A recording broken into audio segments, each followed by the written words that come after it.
At the start of the third round, host nation Gabon became the biggest casualty of the competition so far, crashing out and becoming only the fourth nation after Tunisia since '94 to crash out in the group stages. The Black Stars of Ghana have however, sealed their quarter-final berth already. A number of big names still have their fate hanging in the balance. My name is Benjamin Nketia, and I'll be doing this section with my colleague, Rahman Osman. Remember that the AFCON Digest is brought to you by Total partner of African football.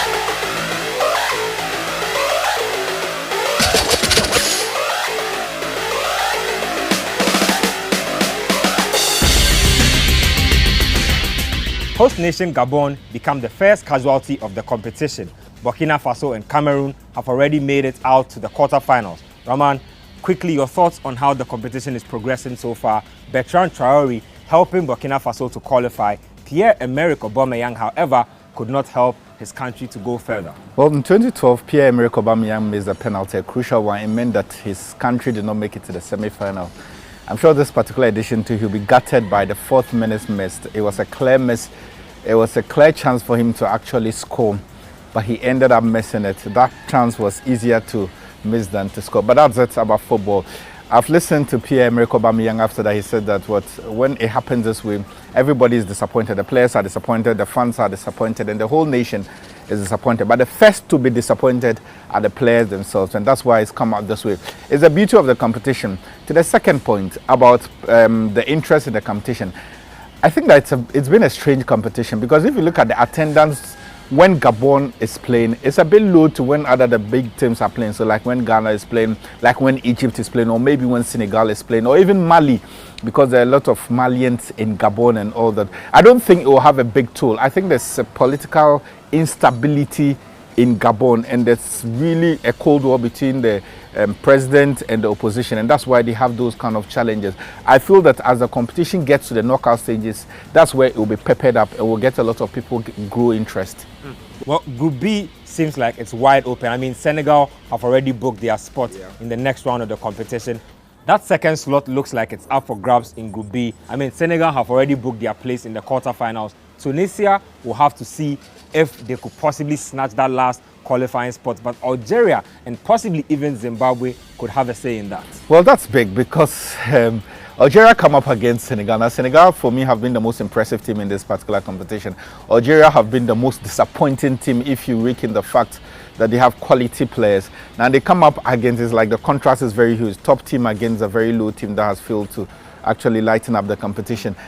It's going to be extremely difficult. For them to beat Senegal, they will have to pull something out of the box. They will have to produce one of their greatest performances we've seen in the last decade to be the Senegalese team.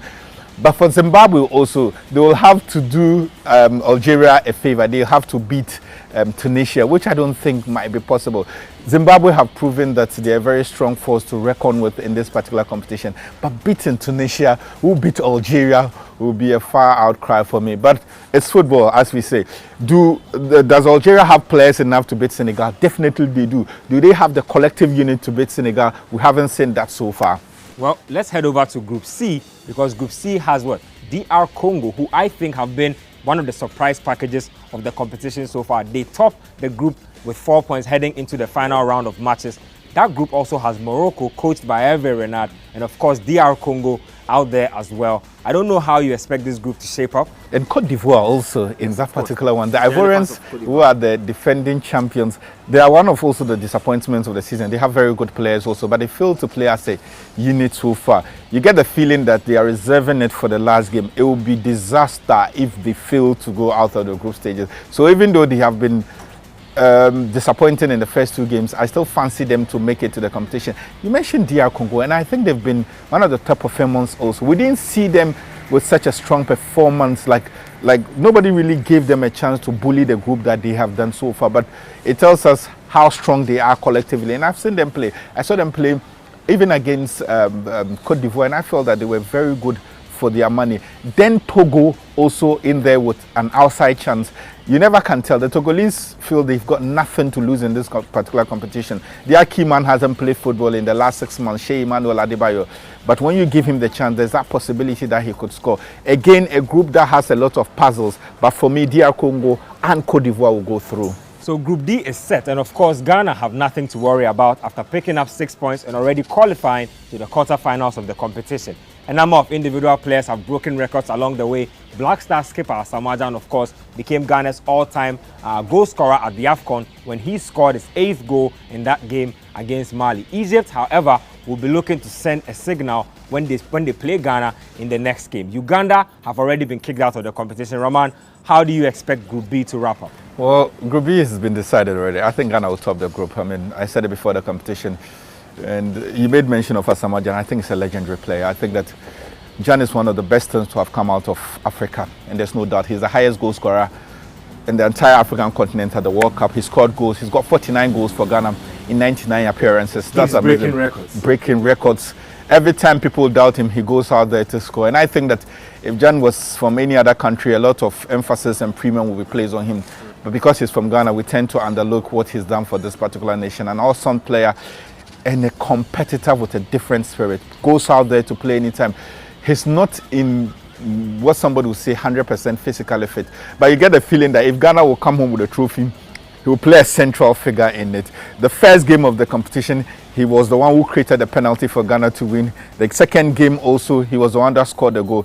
He's been everything positive from that team. And you get the feeling also that he's gradually getting into the competition. I said that Ghana was supposed to play in 2 friendly games when we're in Dubai. We did not play the second one. That game against Uganda was that friendly game. We did not play in Dubai. The performance against Mali was very, very impressive. And I pick a quote from the coach. He says that in the first half, we played a very good game. In the second half, we played a matured game. And those details are very important if you're to win a particular competition. Now, the second group is Egypt, for me, haven't been that lightning.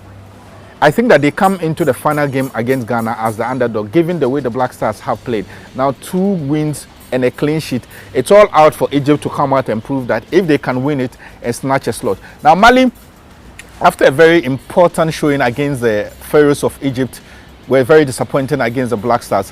Uganda have been crashed out of the competition, but you feel that they would like to exit the competition with their heads held up high, and that makes it a very tricky encounter. They get to go to Oyem to play the final game. That's a very good turf. The Black Stars and the Egyptians will make do with what has been a potato pitch so far. But it's been a terrible pitch so far. One of the negatives of what has been a very good competition. But for my money, I think that Ghana will top the group and Egypt will still sail through with a draw. So Rahman is already tipping Egypt to join Ghana in the quarterfinals of the competition. A number of big teams, like I said, still have their fate hanging in the balance. The Elephants of Cote d'Ivoire, possibly even Morocco under the tutelage of Hervé Renard, could crash out in the group stages of the competition. It might not bode well for them, but that's the excitement of the AFCON. My name is Benjamin Nketia. I did this with my colleague, Rahman Osman. But remember that the AFCON Digest was brought to you by Total partner of African football.